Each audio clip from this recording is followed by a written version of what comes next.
So, ladies and gentlemen, as DJ Khaled would say, we've got another one. Ladies and gentlemen, we have indeed another press play. We took a look at the film Becky, which I think everybody had a very specific idea of what the film was going to be about before they even saw any sort of trailer. I think everybody was like, "Is Beyonce in this? She might be. I don't know." Um, anyways, let me give you the quick synopsis of the film before we jump into it. A teenager's weekend at a lake house with her father takes a turn for the worse when a group of convicts wreaks havoc on their lives.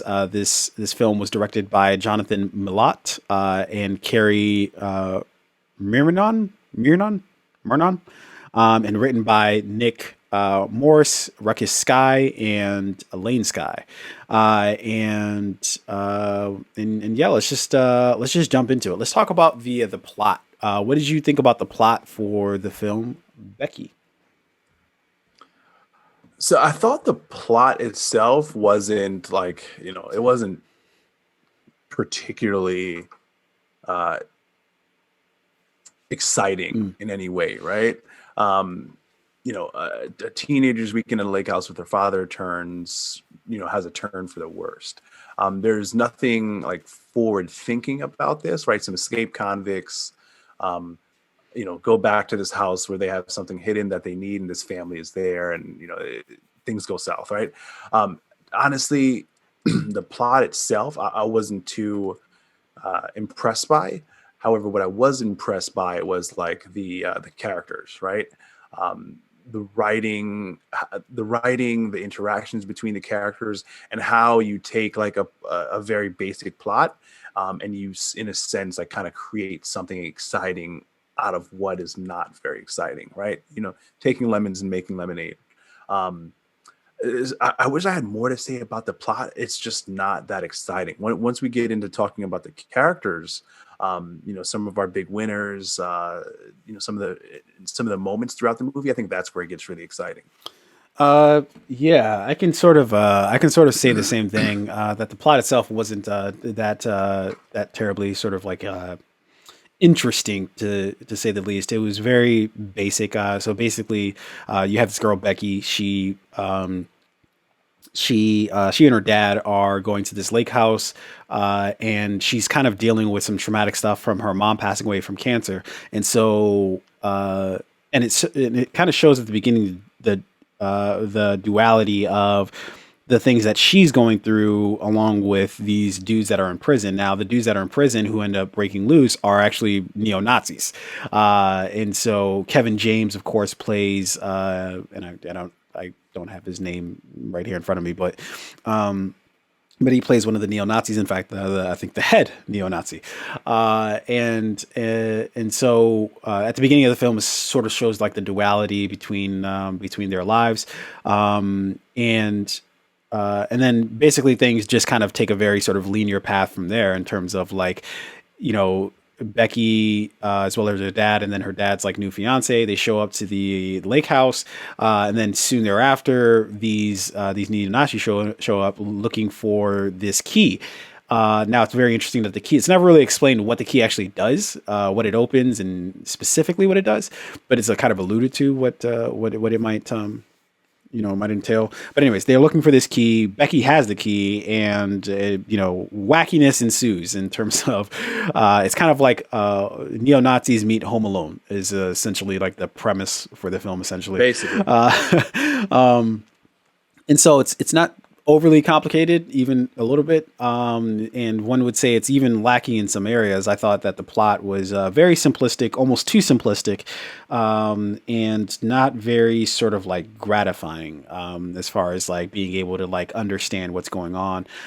What I thought was interesting was sort of like, again, like the parallels that they try to show between Becky and where she stands and where these dudes who come to essentially like hem up her family, in terms of what directions they're coming from. Um, and it also kind of showed like the plot showed like how hate begets hate, right? So because like these dudes show up and they basically come in guns a blazing. It ignites something within Becky that is also dark and primal, and and so what I thought was interesting about the plot was when Becky at the end, she still has the key. She basically lies to the people who, are doing an investigation of what happened. She lies to them and say, "Oh, they were looking for some coin," when really they were looking for this key. And she has the key basically around her neck. And so I took it as like the key sort of representing like sort of like hatred and the sort of like the epitome of it, and that because she did like these evil things, one would say, in killing these dudes, although one could think about the ethics of killing somebody who's trying to kill you, who are just shitbags overall. But it's sort of like whatever hate that they had in their hearts, she also now has in hers, because of not only because of her mom dying, but her dad dying, and general sort of like fucked upness that is her life. So I thought that was kind of interesting about the plot, but I don't really think that they spent a whole lot of time there trying to help us like understand that. So yeah. Yeah. I think you make a good point there. I think for me, like the plot would have been a little bit more interesting if like they went a little bit further into that part of like what the key represents, or like what trauma or hate in this movie represents, and kind of create that paradigm or that duality between how like the character Becky, as well as Kevin James' character. His name was, man, what was his name? Yeah, I don't even remember. Yeah. Dominic. Dominic, about like how maybe these two characters aren't that far apart, um, and they're just like small, different, like little experiences that happen in their lives, which like separate them, but how like they're not that different. I wish the movie would have dived more into that, but I don't think that's what this movie's purpose was. Right? Not every movie has to be like this deep inspection or examination into like the nuances of life and decisions, blah blah blah. Some movies could just be about like, hey, like here's this thing that's happening. These guys broke out of jail. They want to get this key. The key means something, represents something, and there's this little girl who's in their way who turns out to be like a badass that we didn't expect her to be. Yeah. I think that's what this movie is really about. Yeah. Yeah, I ditto that. And so let's jump into the characters. Who was your who'd you like, who'd you didn't like, who's your MVP, who's your runner up, yada yada. I'm going to start with my runner-up here. I got to go with my man Ty, who's actor by the name of Isaiah Rockcliffe, who plays like the young boy in this movie, who's the son of, what's that woman's name? I don't see her in the IMDb list here. Damn, Like his mom, black women can't get a break. right? They didn't even put her on IMDb, and I'm not going to say she was like a significant She was character a in the pretty movie, but significant like character in the movie. she wasn't like the small. Yeah, where's Ty's mom? Happy Mother? Yeah, they don't even have her in here at all. That's fucked up. Anyway, so Ty is the young kid who his mom is Joe McHale, or Jeff's love interest, who's come to spend the weekend with Jeff and Becky at this like lakefront house that they have. So in this movie, he did exactly what I would hope my daughter would do in Oh, this type of her name situation. was Amanda Brugel, by the way. Amanda Brugel. Oh, you know what? She's right Yeah. there. Kayla was her character in Yeah. the film. So Ty is Kayla's son. He did exactly what I hope my daughter would do in a situation like this. Hey, yo, let's both shut the fuck up. Let's play it cool. Let's try and figure out a way out of this. I don't need no panicking. I don't need no screaming and crying. You know what I mean?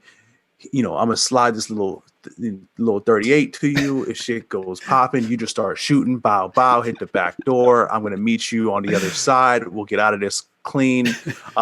So he's just my runner up because I thought it was funny. He didn't really do shit. I don't really think he had any like significant lines in this movie, but I do as a Yeah, son, he was a writer. he's got a fucking He was a A. writer. Yeah. He was there. He played it cool. He didn't trip. He was like, "Listen, we're gonna find our way out of this." Yeah. Yeah. He didn't like, usually with characters like that, mommy, what's going on? What's happening? Exactly. Nah, none Yeah. of that. He was just like, hey, what you need me to do? I got you. What you need me to, Yeah, you need me to exactly. trip somebody real quick? I got you. Yeah. Strip them up. Yeah. So proceed. I didn't mean to cut you off. No worries. No, no, and that's exactly where I was going. My The loser for me in this movie would be Joel McHale. Um, Yeah.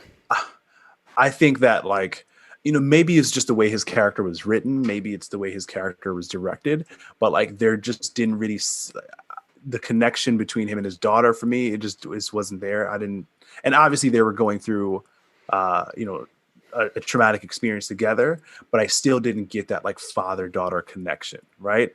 Um, Again, I do realize that she was, the daughter Becky was fighting that connection, right? She was at this kind of like war within herself and at war with her father, but I just didn't feel their relationship.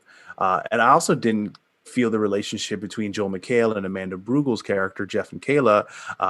Their relationship didn't come across on screen as well. It just kind of felt like it was just like, it was just happening. Like, yeah, they met a year ago. They're getting remarried. That's a part of the story. Like, all right, here's the rest. None of it really sold for me, and I think that's just because of Joel McHale's character. Again, it could be the writing, it could be his acting, it could be the direction. Whatever it was, he would have to be the loser for me in this film. The winner, it was a toss up between Kevin James as Dominic, who I think he did a great job in this movie. Like, he played this role surprisingly well. We're used to seeing him as a funny guy, right? But like the beard, the huge Nazi swastika on the back of his head, he made you like kind of uncomfortable. And after a while, I bought into his character, right? Like I no longer was looking at him as, oh, that's Kevin James, like he's a comedian, right? I was He sold me on the character. So I think he did a great job there. But obviously, the winner here for me goes to Becky herself, played by what is her fucking name? What's Becky's name? Oh yeah, Lulu Lulu Wilson. Wilson. Sorry, I fell asleep at the wheel. Yes, no worries. Played by Lulu Wilson. I think she um, plays this young girl going through this traumatic experience now, who's thrown into this, other more traumatic experience with these like criminals in her house, right? And like she leans into it, right? She obviously has some things going on, right, with the loss of her mother. She maybe has like an inclination to violence because of the loss of her mother. And in this moment, she doesn't run away from that. Like she leans into it. She's like, all right, here's an opportunity for me to be who I am or who I've become given the loss of my mother. She played the character well. She sold it. I think her delivery of certain lines were really interesting. I think like she has a good on-screen presence. All of those like action fight scenes, like she sold it to me, right? Like, like this stuff could have really happened. So she's my big winner here. So great acting, sold the character, good like presence on camera. Really interesting the way she played this character as well. Yeah. Yeah. So I think my list kind of differs from yours a little bit. I think I really didn't even, here's how much disrespect I kind of gave his character. Like, I didn't even like care to even give him like my biggest loser, Joel McHale, because it's like, or what's his name? It's, Joel McHale. I don't know why I said Joe, as Jeff, who's Becky's father in this case, because he was so sort of like, he wasn't really like there. He was just there because there was like a this is, I don't even think the problem is him. I think the problem was like it was just a miscast person for that particular role. What you Yeah. needed was somebody to deliver like a lot of emotion in a very short and crisp amount of time, because his character actually doesn't really give that much like screen time. But he needed to like deliver something in those few moments to make us like, oh, to pull us in, And Joe McHale, I just don't think is the person to do that. He's kind of like the sarcastic, witty person that can get emotional, but it's only after you've built up like an understanding of him that you realize that, okay, those subtleties that he changes when he is being emotional, you appreciate more because he's so sarcastic and stuff that it's a huge departure. But if you don't give us that sarcasm and stuff beforehand, we just see him as like, oh, okay, I guess he's just unemotional then. So I do think it's a miscast. I think it may be one of those kind of stunt casting, not casting, but like one of those like, okay, well, we need somebody else in this film outside of Kevin James to like really like sell the film. Joe McHale said he'll do it, so let's get him. You know, like that maybe like the best that was, you know, it was the best that was available for them. So whatever. I'm not hating him for that. Whatever. He doesn't even get on my list because he was so like not a factor in the film. No, again, no disrespect to Joe McHale himself. I do appreciate his work, but just not in this particular case. But who gets my other biggest loser, or who gets my actual biggest loser, is actually Kevin James. I thought he didn't do that well in this film. Usually, when you could take like I would use Jim Carrey as like the perfect example. When you take somebody who's you know, in the comedy world and they transfer it to the dramatic world, or at least horror world, or whatever the case is, sometimes you can get some really fucking great results, right? Like, so you take Jim Carrey, although it's everybody kind of makes fun of the movie, but like I remember keep watching Cable Guy thinking, holy shit, or even 23, or like, you know, any number of Jim Carrey movies that, you know, and maybe even The Eternal Sunshine of the Spotless Mind. Great movies that aren't really comedic movies, but they asked him to do something very different with those movies. But with Kevin James, I just thought that they made his character so they took the teeth out of the character. You know what I mean? It's like they wrote the character in mind of, okay, we need somebody to do X, Y, or Z, and then once they got Kevin James, they were just like, oh well, we have to protect his image a little bit, so let's like draw back from the character, from what the character was like originally supposed to be. Because I'll say this to you, outside of the swastika on his head, what led you to believe that he was a neo-Nazi? I mean, obviously the swastika is a big thing, and for me, it wasn't necessarily his like Nazi affiliation that he sold to me. It was like his like inclination towards like the violence. Like he's willing to kill any one of these people if he gets that key. The key for me was like the key to me seemed like the motivation for him, not as much his like wanting to like purify the race or whatnot.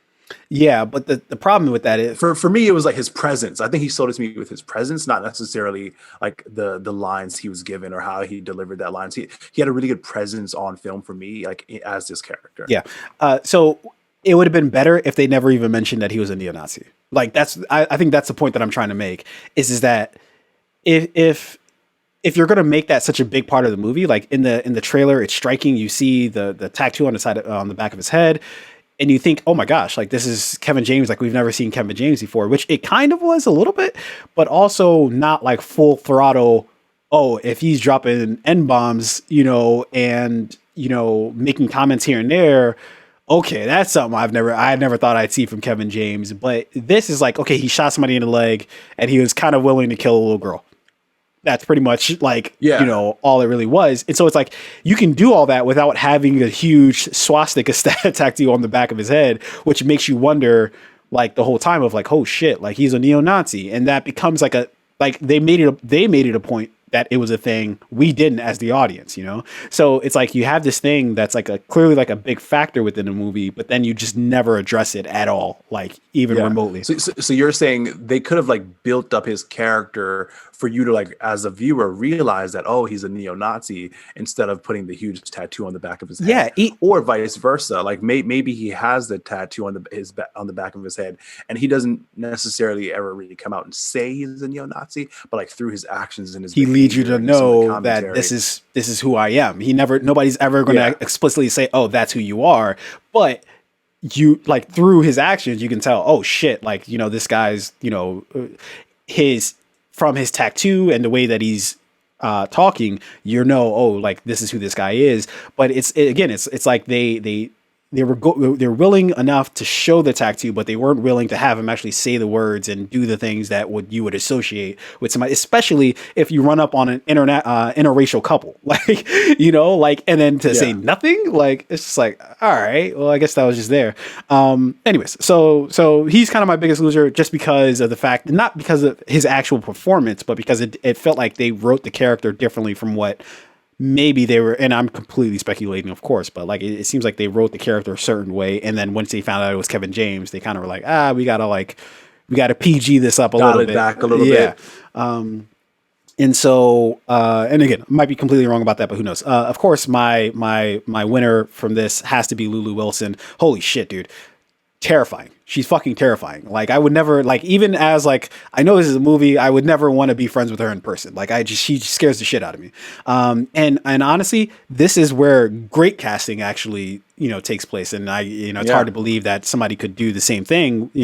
In cast Kevin James in this, but then and again, maybe that wasn't even the person's, or I'm sorry, I meant Joel McHale in this case, who seemed like he was like such a weird casting for this particular role. But then have Lulu Wilson, who, holy shit, perfect casting because, just her fucking eyes. Like, there's something about her eyes. It's just like, I don't want to. If I'm ever left in a room alone with you, I don't feel right. Like I need to leave immediately. There's just something about her that's just like, holy shit. Like you kind of are scared of her a little bit. And so I thought it was perfect casting, and she did a fucking fantastic job. She blew it out of the water as far as hitting all the notes that I think she was supposed to hit, and really sort of playing up this sort of like she's kind of the hero of the story, but kind of like not of the hero of the story at the same time, and that she's Yeah. kind of just crazy, and I think that who knows like if she would have led to like all that violence if they didn't start the violence, but I think maybe you suspect that violence was in her future with or without them a part of this. You can even tell from when she's kind of destroying the her like little clubhouse there, like without before all of this sort of started with the people with the dudes taking over. And I would actually like to give a shout out to damn, what's the dude's name? He's a dude that was actually in. Oh man, he used to be a pro wrestler, and and he was in a Oh, film.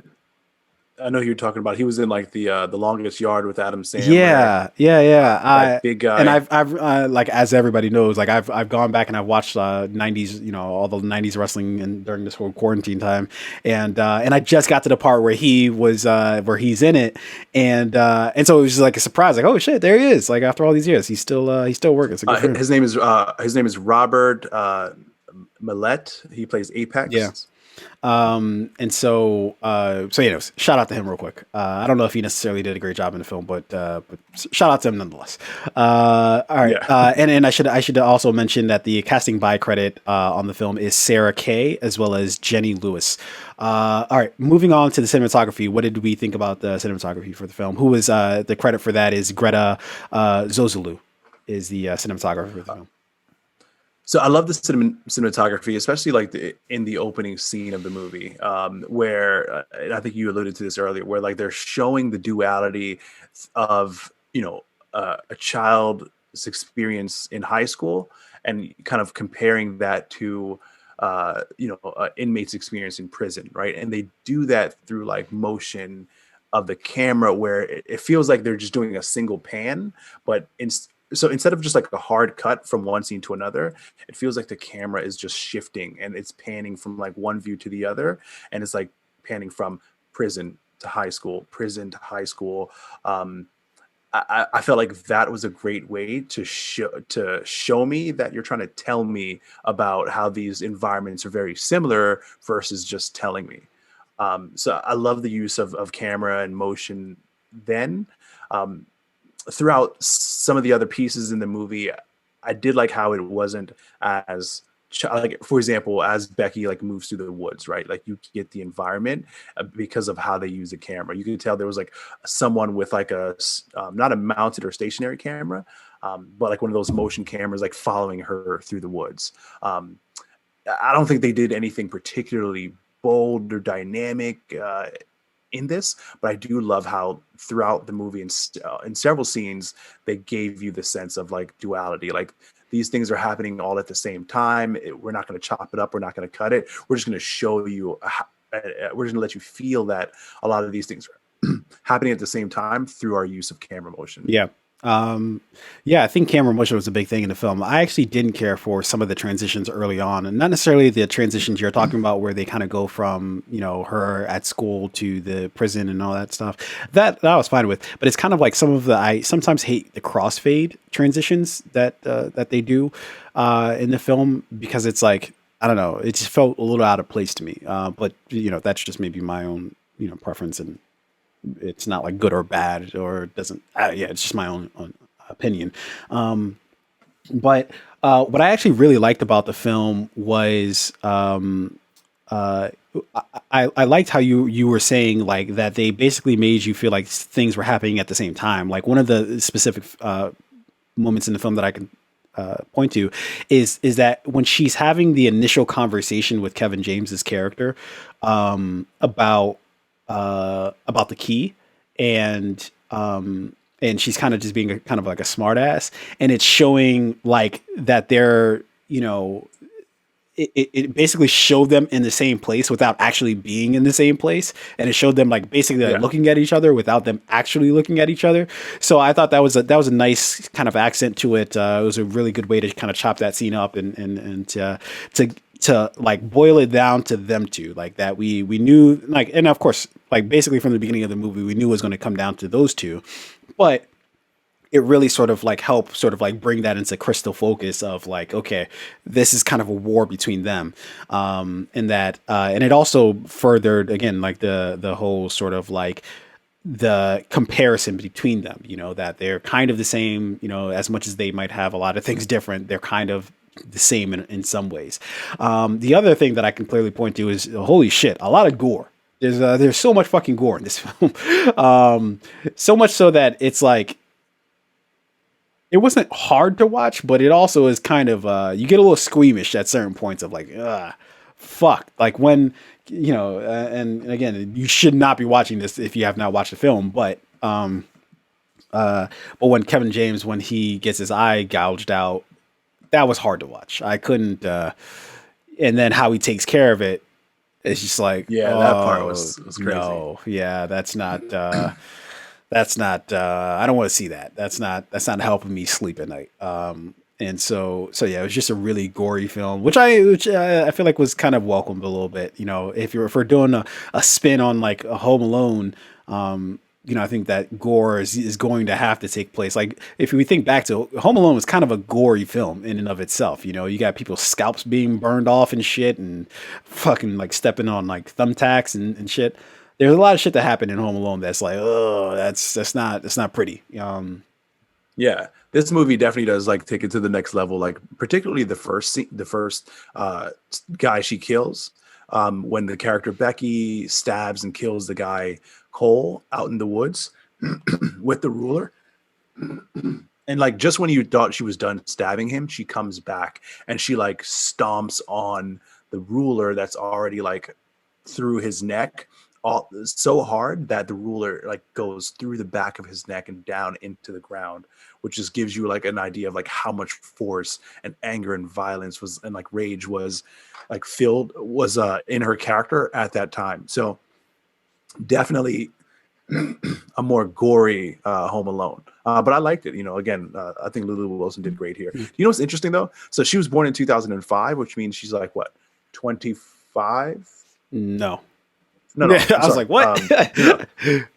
No, sorry. She was born in 2005, so It's like she's 15 to 15. 16 years old, yeah. Um, in this movie, I think she's playing like a 13-year-old or something Somewhere like around that. there, yeah. She definitely, I don't know, like she like seems a lot older, and I guess that's because in this show her character like had to like mature really quickly and make some like adult decisions. But towards the end of the movie, she started to feel like much older.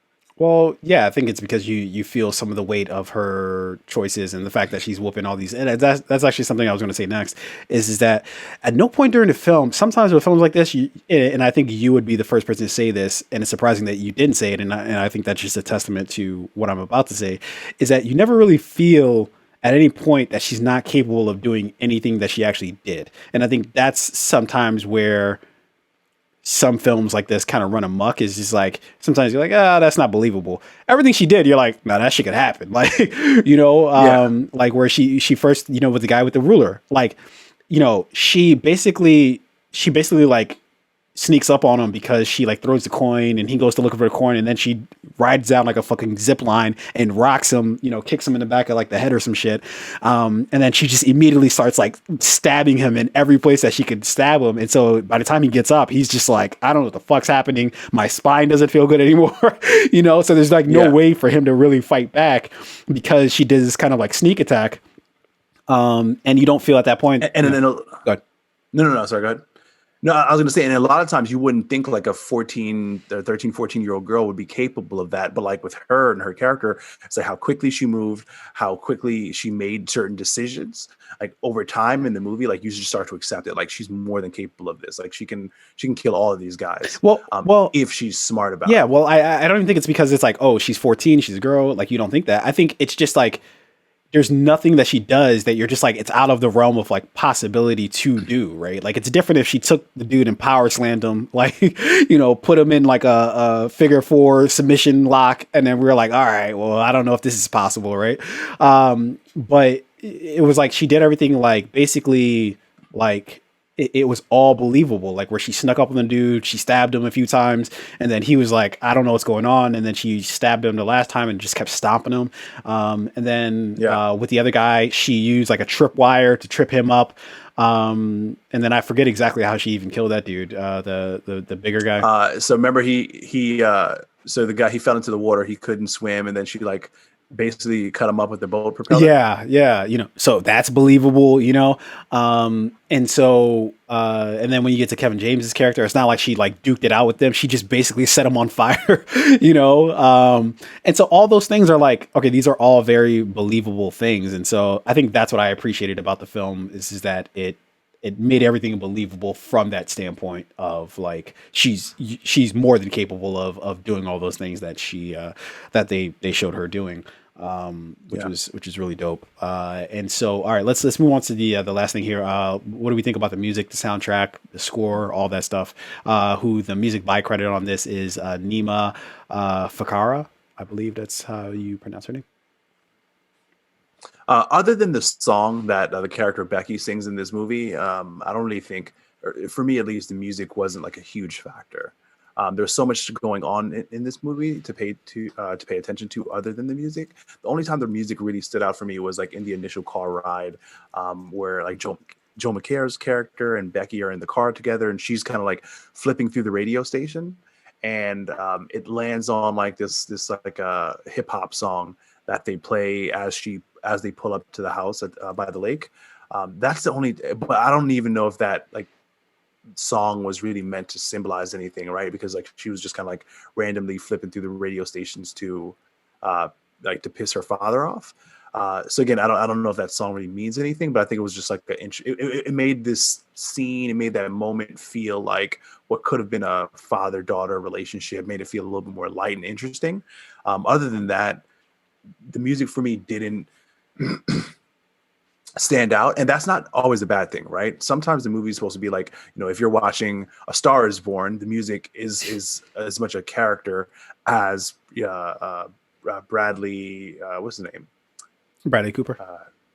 Bradley Cooper and Lady Gaga. But in a movie like this, again, there are a lot of other things that are more important: the storyline, the characters, their interactions. So the music did what it was supposed to do. It was added to the film without like standing over it or being too big of a presence. So whoever the person who did the score for this, good job. It wasn't bad. It didn't stand out too much. And then it only added to like the scenes. Yeah. No. Yeah. I'd have to disagree with you a little bit. I think that at times the actual music didn't really like fit the actual movie itself. So like the score at times, like so for instance, and one of the main times that I can talk about is like when they first get to like the lake and she's just walking through the woods. At times it's like so ominous that you're kind of just like, why is it so, like, is something happening right now? That we should be like aware of. And I feel like they did that maybe one too many times throughout the movie, where it's like a scene that doesn't really like require this ominous like, kind of score to it, that it sort of had it, and so I was kind of like confused as to what kind of like atmosphere they were trying to paint, because like she clearly was going through something. She clearly was kind of like off kilter just to begin with. But, I would think you would want to show like, okay, this lake house is kind of like it's a, it's a happy place, or like it's a better place, especially when she found out, oh, they're going to keep it. you want to give it like a little bit of a lighter tone so that like when you get to the part where she's fucking murking dudes, then you can layer on with the fucking, with the heavy tones in the score. But I think that they kind of started out with those ominous tones early, and you're kind of just like, it didn't feel appropriate for the actual specific scenes. So I think that they might have misfired, at least for me. They misfired a little bit for that. But then you're right. Like for the rest of the film, I think they're pretty spot on as far as like having you feel the things they want you to feel at the exact moments that they want you to feel it.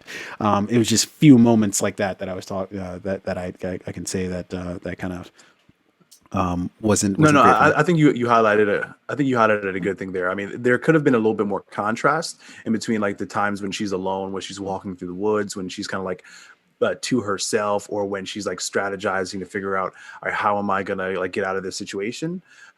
Against like those like more action packed fight sequences and so on. There could have been a little bit more contrast there. Um, but, but again, I will say, for me at least, there was so much going on in this movie that uh, for me, the music didn't take away from any of those scenes, like the scene in the woods, any of the action sequences, because there was so much great sound in this movie. Uh, and I think sound was amplified in this movie based off of the setting, right? They're not like in the city somewhere; they're out in the woods. So you want to hear like the crackling of the leaves. You want to hear like the sounds of her running through the woods. You want to hear like those things that just kind of like amplify whatever sequence is happening. Um, Not as much the music. So, but I think you do make a great good point there. There could have been a little bit more contrast. Yeah. So lastly, any closing thoughts about the movie? What is your closing thoughts of about the movie, Becky? On the surface, I think this is a good movie. It's it gives you what you're not necessarily what you're expecting, but it gives you like a mouthful, right? After you watch this movie, I don't think you're going to be uh, unhappy. I don't think you're going to be angry that you watched it. It's not one of those movies where you're going to walk away from it thinking like, oh, that was a waste of my time. I think you're going to have gotten a pretty good story, some really interesting action, really interesting character in Becky. And on the surface, this is a really, I'm not going to say a really good movie, but it was a really good watch. Like I enjoyed watching this movie. Um, so, if anybody were to ask me, I would recommend this movie for sure. Press play on this. I don't really have anything bad to say about the movie. Again, just because it was what it was supposed to be, just an interesting story, an interesting film, and I think it accomplished that. Yeah, what I can kind of say about the film is that this was an experiment of like what happens if Kevin Malone or whatever what is his name on Home Alone, Kevin Kevin, no, James. no, no, no, Oh, Kevin, damn, I forgot his name. McCullen. Yeah, it's Kevin something. Weren't they like the McCullens? Whatever Yeah. his name on Home Alone. If he just suffered from severe mental health issues, which there's argument he probably did, doing all that crazy ass shit. But what if he went off the deep end and just start murking people? This is exactly what would happen. And so. So yeah, I thought for what it was worth, it was good. I was watching with somebody else, and after they were like, hey, so like, what did you think about it? Did you and like they were more like they didn't really like it too much. There were no surprises. There were no, and I was like, yeah, I don't think there was meant to be a surprise. I think it was what it was, like and Yeah. so I think that the film kind of it picked the lane and it just went super hard in that direction. That it was really wanted to highlight, just like the gore factor as well as just like the whole, Becky just kind of being just a kind of a little bit of a psychopath, but a psychopath that we were kind of, that we were cheering for. And it added in a little bit of stuff here and there, but not enough to, I think, really like make you think that this was, oh my god, this is a genius story. So yeah, all in all, yeah, we press play on the film. We hope you do as well. And in the comment section below, let us know what you think about the movie, Becky. What you think some of the stuff might have. What do you think the fucking key symbolized? What do you think the key symbolized? If you were had to choose something, right? I like the way they ended this movie in that like she still has the key, and there's a potential that they could make a part two of this movie to where we either find out like what the key represents, or we see like her development into like this more of a badass like vigilante. um I don't know, I think the key is like maybe it just represents like a society or a group of people. And I don't know if there's like money tied to it as well, or I don't know. It definitely had something to do with some like neo-Nazi shit, right? Maybe the keys to like some gold Hitler left behind somewhere. But either way, I think the way this movie ended, it kind of left the door open to for part two, or like a continued story of this Becky character. Because she's only like at the end of it, you could tell like she enjoyed everything that she did. Like she was not remorseful or anything like that. So I think there's more story to be told there. Yeah, I was speculating in the moment that I don't think the key like is for anything. I think it may be more like more not necessarily symbolic, but more, what was the word that I used? It was more what do you call something when somebody's just like nostalgic about something, or like they fuck, I'm missing the word. Whatever, I'm missing the word that I want to use, but it was more just for Kevin James and the rest of his crew. It was like something that was just symbolic to them. It didn't really like, I don't think it did anything. But of course, that would be a weird thing to make like the centerpiece of why you go murdering. But then again, you're a neo-Nazi, so what logic is Yeah. there really? But uh, I mean, and that might be a good point. Like if you're in jail for like however long they were in jail, let's say like 8 years, whatever, right? Like you can maybe start to, um, like uh, create symbols out of things that don't really have much meaning, right? Like when you get out of jail, like I want to go get that coin that I hid between those two bricks in the basement of like the house that I grew up in, right? Like, and that coin doesn't really mean anything, but it's like it means something to you, and you'll go as far as you need to go to get that thing back because like you really have nothing else in your life that's meaningful to you. So that it could be that, like it could be just that the key meant something to him, and it didn't really mean anything else. Anybody didn't mean anything to anybody else, and this is how far he was going to go to get back that one thing that meant something to him. yeah. I'd like to think the key meant more than that, though. Yeah, as viewers, we definitely want to believe that it was just more than that, and it very well might have been. I try to look up some of the things, like I try to look up anything about the key, and I couldn't find it.